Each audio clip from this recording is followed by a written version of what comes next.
Am I the a-hole for wanting some space from my daughter after she believed I was an abuser? Basically, I-41 male was accused of sexually assaulting her 16 female friend 17 female. She's known her just over a year, so I've known her for the same amount of time. She tried to kiss me. I turned her down, and as a result, she accused me of violating her. It went on for a few weeks, and even went to the police, and it only came out when they were grilling her and she finally admitted it.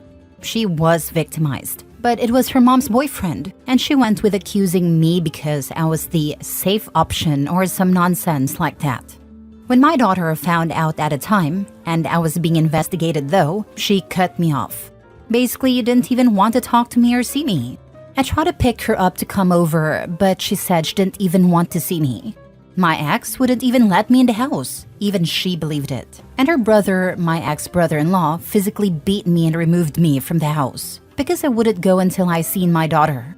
Worst thing was, she blocked me in social media. But before she did, she put a status on her social media just saying some bollocks like "believe women," which freaking hurt. In my daughter's eyes, I was a criminal and I assaulted her friend.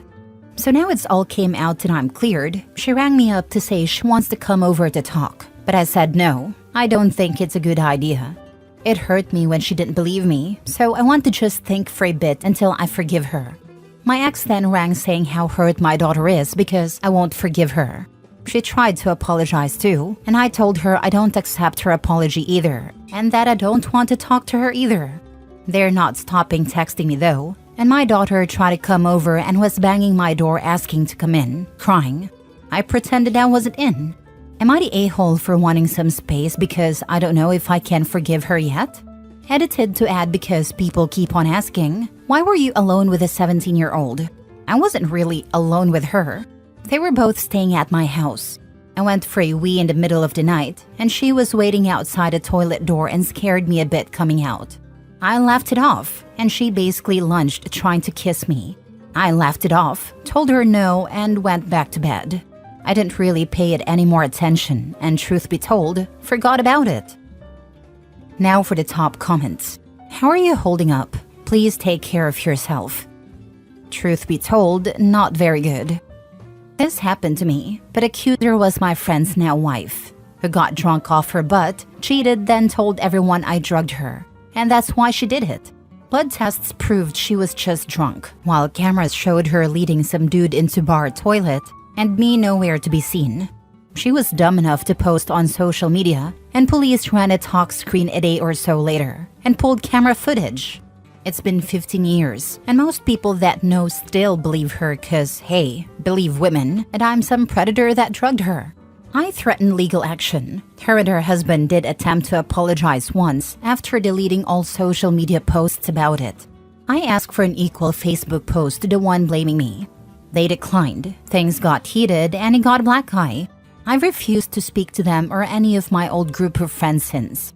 If the betrayal I felt was anything to go by, and yours was from your own daughter which would hurt orders of magnitude more, you're not the a-hole. Where's the brother-in-law here? That dude had have called police on. That he chose to marry such a woman just shows that he's an incurable idiot. He deserves every miserable hour he's married to that lying skank. She's had liposuction plus boob lift, plus glammed up. She's now a lady. He's an only child and his parents are quite well off. He's going to lose everything the moment they die and money comes to him. He'll get his own soon enough. Take all the time you need to heal from this disturbing and traumatic experience. Having your family not believe you is such a betrayal. To top it off with a social media post must have been gutting. Not only did she believe her friend with no proof, she also was ready to announce to the world that you're guilty. Legally, can you do anything about the fake allegation as well as the physical assault from your ex-brother-in-law? I would scorch the earth. Don't worry about your ex-wife. Ignore that witch. The only thing I want to do about my ex-brother-in-law isn't exactly legal. I do the same thing as you. I just tell them I'll come to you all when I'm ready to talk if that time should ever come, and not the other way around. This is exactly it. Actions have consequences. Some things there is just no coming back from. This might be one of them.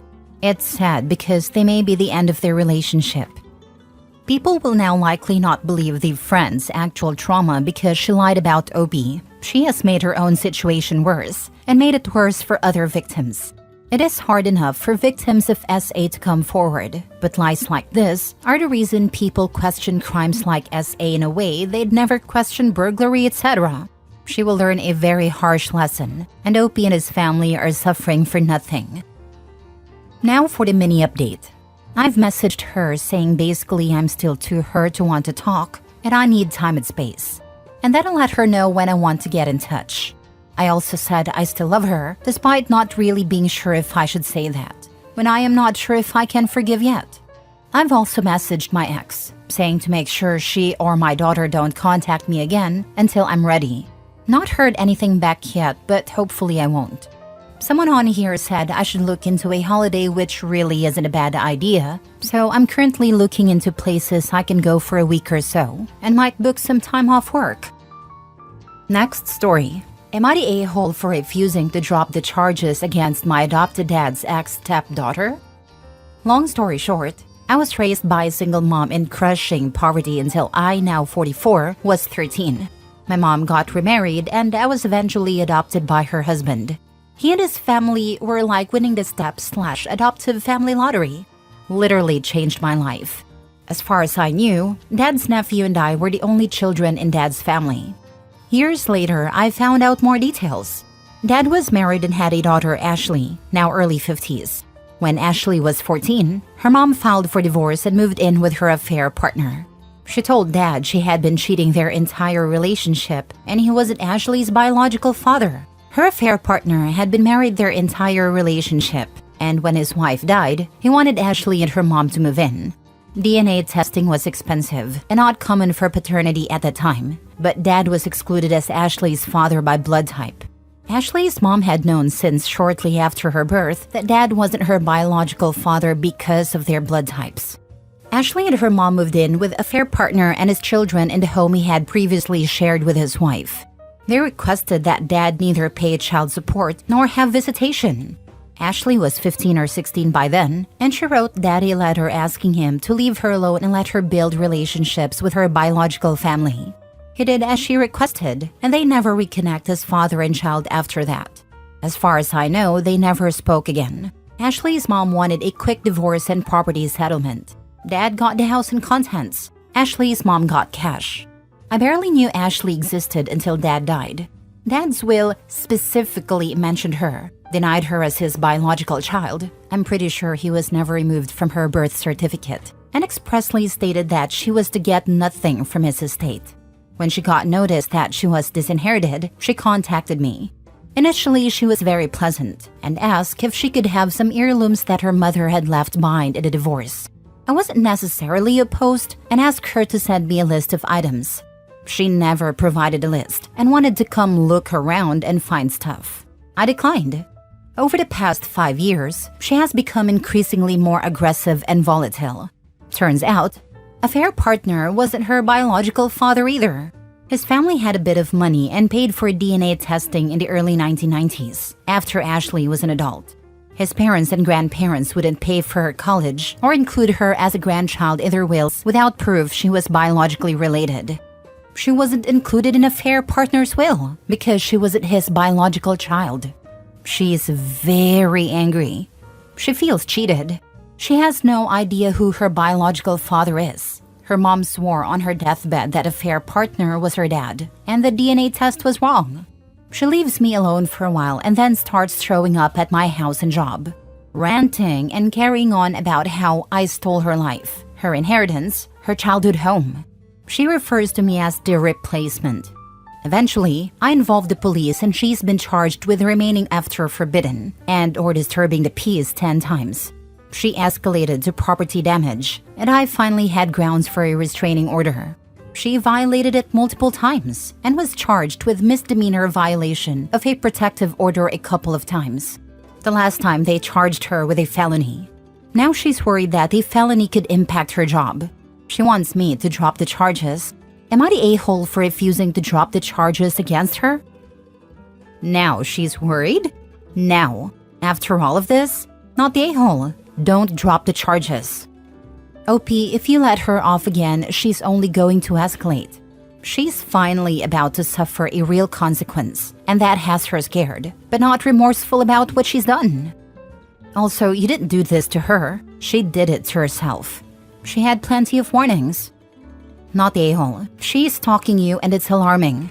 So it's fine for her to trespass, cause scenes at your home and job, but when her own job is supposedly at risk because of her outrageous behavior, you're expected to help her out? Don't fall for it. Ask the prosecutor and court to hold her fully accountable. Do not drop these charges. She will just start up again. Sadly, she did get screwed over by a lot of people, but not your problem. She mainly got screwed over by her mom sleeping with multiple men and not knowing who her father is. Poor woman. OP, has Ashley indicated if she has done a 23andMe kit or similar and did a little legwork to see if she may be your father's actual daughter or her mom may have lied on her deathbed and there was more than the two men? I don't know what she has done as far as DNA testing. My dad was blood tested by the court and excluded as her father, as a man with his blood type couldn't possibly be the father of a child with hers. Honestly, you're definitely not the a-hole here. Ashley sounds like she's just trying to blame you for her own issues, and it's super unfair for her to harass you like that. Like, girl, you didn't steal her life. Her mom did that. You have every right to protect yourself and keep those charges. If she didn't want consequences, she shouldn't have acted like a total mess. It's wild how she thinks she can just waltz in and demand you drop everything after all that drama. Stay strong. I literally feel terrible for her. Everything good in my life is because of Dad and his family. I never would have gone to college without their financial support. I probably wouldn't have even finished high school if my life hadn't changed so drastically. I can't imagine where I'd be in life if they hadn't taken me in. Last story. Am I the a-hole for not inviting my father because he disowned me after knowing that I wasn't his biological child? So let's get into it, I guess. Almost a decade ago, my dad found out that my mom cheated on him with another guy years ago through my mother's sister. My mom and aunt weren't in good terms, so she told Dad everything. My parents fought over this and Dad filed for divorce. We all got DNA tested, and out of 3 children, I was the only one who wasn't his. It felt so bad to know that your dad who raised you for almost 16 years wasn't really your dad. That didn't feel as bad as him kicking me out of his house when I was begging him not to. I wished I could just end myself when he disowned me. My mom went into a depressive state and would just spend all day in bed and would just get out to use the toilet. My grandparents lived in a different state, but they did everything they could to make our lives better. I needed to come home from school, do all the chores in the house, and tend to my mom and check on her. I did everything that could possibly be done to make sure we lived. I would ask my mom who my real dad was, but all I got was screaming or a hit. My siblings and grandparents from Dad's side tried to make things right between me and Dad, but he wouldn't budge. Apparently, I was just a reminder that Mom cheated on him and nothing else. I remember my 17th birthday when no one remembered that it was my birthday. I cried to the point where I didn't have any tears left. Even when I graduated from high school, only my grandmother came. Why didn't my feelings matter to anyone? Why was I supposed to endure this? After I returned from my graduation, I told my mom that I was leaving if she doesn't tell me who my real dad is, and this time she did tell me who he was. I met him after finding where he lived. I discovered that I have a half-brother, and that my real father was a widower and a doctor. He didn't know that I existed or the fact that my mom was married. It took us time, but we built a bond and he helped me get through college and he walked me down the aisle. He even got Mom some help, and I am forever grateful to him. Well, present-time me, I, 26 female, was married to my lovely fiancé last week, and I didn't invite my ex-dad to my wedding. He tried to contact me before the wedding, but I don't want anything to do with him. My siblings and grandparents from ex-dad's side say I am wrong and that he wanted to come and make things right. But I don't want to make things right. He had a right to abandon me, so I have a right to do the same. He isn't my father. He was once upon a time, but not now. I understand that he was hurt, but I was hurt too. Everyone tells me to let go of the grudge, but I just don't want him in my life. And no, I won't give him another chance. My husband understands, but no one else seems to understand what I had to go through to get to where I am now. He cannot just come to my life 9.5 freaking years later and expect things to be alright. Am I the a-hole? Now for the comments. I don't blame you at all for not inviting him. He made his choice when he disowned you, and that caused a deep hurt that doesn't just go away. You've already rebuilt your life and found a real father figure who supported you. You have every right to protect your peace and keep him out. It's not about holding a grudge, it's about making sure you don't let someone back in who caused you so much pain. You owe him nothing, especially not forgiveness on his terms. You're so right. It's not about being bitter, it's about protecting yourself from more pain. Nobody should have to forgive just because someone suddenly wants back in. The father isn't trying to reconcile because he loves or misses the OP. OP was an emotional and financial liability when she was kicked out all those years ago. The father didn't want the responsibility of caring or to spend one thin dime on the OP for food, clothing, or college.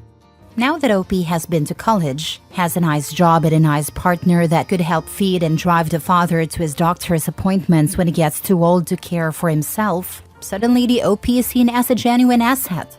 The father is just at the age where his own parents are needing more of him, and it's making him reconsider who he has to support himself in his old age. Not the a-hole. Tell everyone that you aren't holding a grudge and don't wish him ill. That you're just unwilling to reopen a wound that you've worked so hard to start healing. That you need to remain no contact in order to continue your healing journey, so you wish him peace, but your paths diverged 10 years ago and will never meet again. Why would he just abandon her and decide he wants to fix things after 9 years when she already has her life sorted out, after he ghosted her when she needed him the most? He made crystal clear he didn't want to be part of your life. Let him live forever with the consequences of that decision. OP's father took the decision that was best for him 9+ years ago. Now she's taking the decision that is best for her now, not the a-hole. Unfortunately, the decision he made was not the best for him in the long run. While it was made at a time when his emotions ran amok, as a grown adult who had raised this child for 16 years, he had ample time to rectify the situation. He failed to do so and relinquished his right to have a place in her life. Not the a-hole OP. However you proceed, do so in the fashion you're comfortable with. Congratulations on your marriage and finding your bio dad.